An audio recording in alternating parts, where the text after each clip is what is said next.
Hello everyone, আসসালামু আলাইকুম। কেমন আছেন আপনারা সবাই? দেখতে দেখতে 4টা রোজাই চলে যাচ্ছে।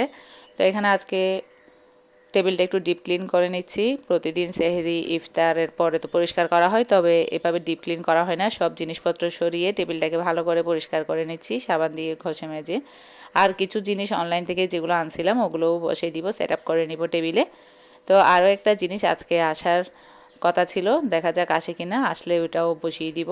তো টেবিলটাকে আগে ভালো করে সাবান দিয়ে ঘষে মেজে নিচ্ছি। এখানে একটু তেল তেলে হয়ে থাকে, ভালো করে পরিষ্কার করলেও একটু ডিপ ক্লিন না করলে ভালো লাগে না। তো আজকে এটা একটু করে নিলাম। এই তো এই জিনিসগুলো আনছিলাম আর কি।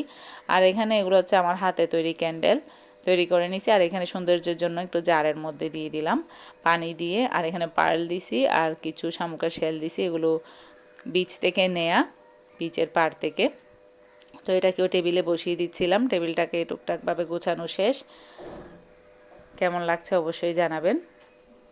হাতের কাছে বাসায় যা ছিল অল্প কিছু সব কিছু দিয়ে করে নিয়ে আর কি। আমি জানি আপনাদের সবার কাছে আরও অনেক বেশি সুন্দর জিনিস আছে, প্রত্যেকের ঘরে অনেক সুন্দর সুন্দর ডেকোরেটেড জিনিস আছে। তো আমার কাছে যা আছে তা দিয়ে আমি অল্প স্বল্প এভাবে সাজিয়ে গুছিয়ে নিয়ে আর কি, নিজের স্যাটিসফ্যাকশন, নিজের মানসিক শান্তির জন্য। তো এখানে আজকে অনেক খোঁজার পরও আমার ছেলেকে দিয়ে স্প্যাগেটি বা চাউমিন কোনো কিছুই আসলে এখানে খুঁজে পাওয়া যায়নি। এখানে বড় সুপার শপেও গিয়ে দেখাই আসছে, কিন্তু ওখানেও পাইনি।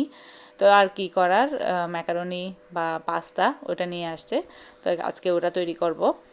ওটা তো সবার খুবই পছন্দের, বিশেষ করে বাচ্চাদের তো খুবই প্রিয় জিনিস ওটা। তো এখানে ক্যাপসিকাম, গাজর, টমেটো, কাঁচামরিচ, পেঁয়াজ সব ভেজিটেবলসগুলো কেটে নিচ্ছিলাম। তো এই নতুন চপিং বোর্ডটা আসলে খুবই, কি বলবো, খুবই হেল্পফুল। এক পাশে কেটে এভাবে অন্য পাশে রাখা যায়, তাই এই চপিং বোর্ডটা খুবই ভালো লাগে। খুবই ভালো পড়ছে এটা, মানে অল্প দামের মধ্যে এই জিনিসটা বলতে গেলে খুবই মানে ভালো পাইছি।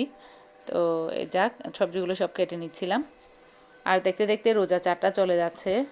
রোজা আসবে আসবে, রোজার জন্য অপেক্ষা। আর এই তো আস্তে আস্তেই 4টা তো চলেই গেল। খুব দ্রুত দিন গড়িয়ে যাচ্ছে, খুব দ্রুত রোজা শেষ হয়ে যাচ্ছে, ভাবতেই আসলে কষ্ট লাগে। তো যাক, এটাই হচ্ছে জীবন। খুব দ্রুত মানুষের হায়াত শেষ হয়ে যাচ্ছে, এটাই হচ্ছে কথা। এক একজন এক একভাবে ম্যাকারনি বা পাস্তা তৈরি করে থাকে, কেউ হোয়াইট সস বা মজরেলা চিজ এই সমস্ত সব কিছু দিয়ে। তো আমি আজকে একেবারে শর্টকাট, আমি যেভাবে ঘরে থাকা অল্প জিনিস দিয়ে আমি তৈরি করে নিই, ওভাবেই আজকে আমি তৈরি করে নিব। এখানে কোনো মজরেলা চিজ বা হোয়াইট সস দিব না। হোয়াইট সস প্রথমে দিতে চাইছিলাম, হোয়াইট সস দিয়ে করতে গেলে এখন রোজার সময় একটু কাজের চাপ বেশি, একটু তাড়াহুড়া হয়ে যাচ্ছে, তাই আমি আর হোয়াইট সসটা দিই নাই। হোয়াইট সস না দিয়েই আমি ঝটপট করে এইভাবে তৈরি করে নিচ্ছি। তো আসলে কি বলবো, এটা খুবই মজার ছিল। তো রাতে এরা নামাজ পড়ে এসেও এই নাস্তাটা খেয়ে নিছে। আর আমরা তো অবশ্য রাতে ভাতটা খাই না রোজার সময় বিশেষ করে। তো ইফতার শেষে তারাবি পড়তে চলে যাই, ওখান থেকে এসে ঘরে যা নাস্তা থাকে তাই খাই। আর যদি এরকম পাস্তা বা নুডলস এরকম যদি থাকে, ম্যাকারনি থাকে, তাহলে তো ওগুলো খেয়ে নিই। তো এই আর কি।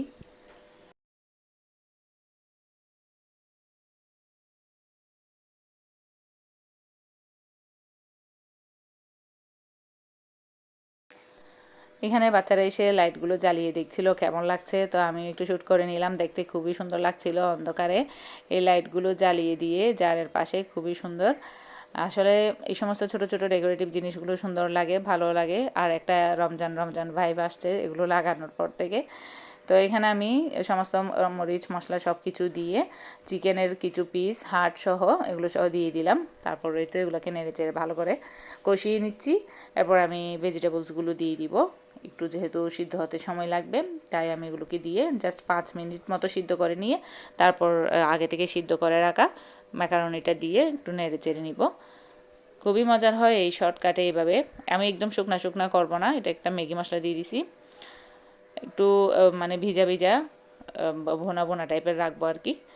তো এটা তৈরি শেষ। এখানে আমি পেঁয়াজটা তৈরি করে নিচ্ছিলাম, আর এক সাইডে এপাশের ম্যাকারনিটাও দেখে নিচ্ছিলাম। এগুলো সিদ্ধ হয়ে আসছে, এখন আমি সিদ্ধ করা ম্যাকারনিটা ঢেলে দিব এখানে।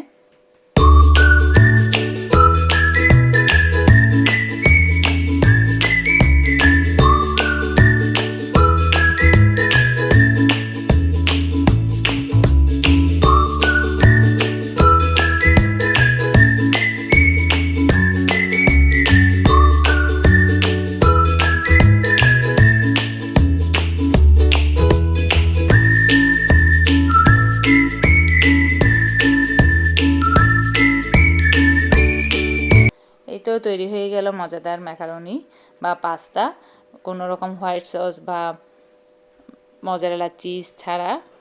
খুবই মজার, এভাবে শর্টকাটে তৈরি করে দেখেন। কখনো চিজ থাকে না বাসায়, কখনো হোয়াইট সস তৈরি করতে ঝামেলা লাগে, তো এভাবে তৈরি করে নেবেন, বাচ্চাদেরও খুবই পছন্দ হবে। কিন্তু চিকেনটা দিলে অবশ্যই ভালো হয়, চিকেনটা অবশ্যই দিতে হবে, তাহলে একটা সুন্দর ফ্লেভার হবে চিকেন পাস্তা বা চিকেন ম্যাকারনি। আমার ডেকোরেটিভ জিনিসটা আর আমার টেবিলের সেটআপটা কেমন হয়েছে অবশ্যই জানাবেন। আজকের ইফতারি ছিল এটি, আলহামদুলিল্লাহ তৃতীয় রোজা আমাদের সম্পন্ন হয়েছে এখানে। তো তৃতীয় রোজাতে বেশি কিছু করি নেই, পাস্তা, এই চনা, পেঁয়াজু, মরিচ, তারপর পেঁয়াজি, সালাদ, এই বাইরের এগুলো সব ঘরের তৈরি, আর বাইরে থেকে ফ্রুটস ছিল, আর জিলাপি জিলাপি ছিল, আর আনারস, এগুলো নিয়ে আসছে আর কি। বাইরের জিনিস এগুলো, ঘরের তো আমি পেঁয়াজু আর পেঁয়াজিগুলো ঘরেই তৈরি করি, এগুলো বাচ্চারা ঘরের তৈরি বেশি পছন্দ করে, আর বাইরেরগুলো খেলে পেটও খারাপ হয় যেহেতু। আর আমি যেহেতু দোকানে ইফতারি দিই, দোকানে আমি লাচ্চা সেমাই, পাস্তা, চনা, এই তিনটা আইটেম দিয়ে দিছি। আর আমরা বাসায় আর সেমাই খাইনি। এই রমাদান মোবারক এই জিনিসটাও, এই ডেকোরেটিভ আইটেমটাও আমি অনলাইন থেকে নিয়ে আসছিলাম, আর এটা আমি হাতে তৈরি করে নিছি, এই আর কি।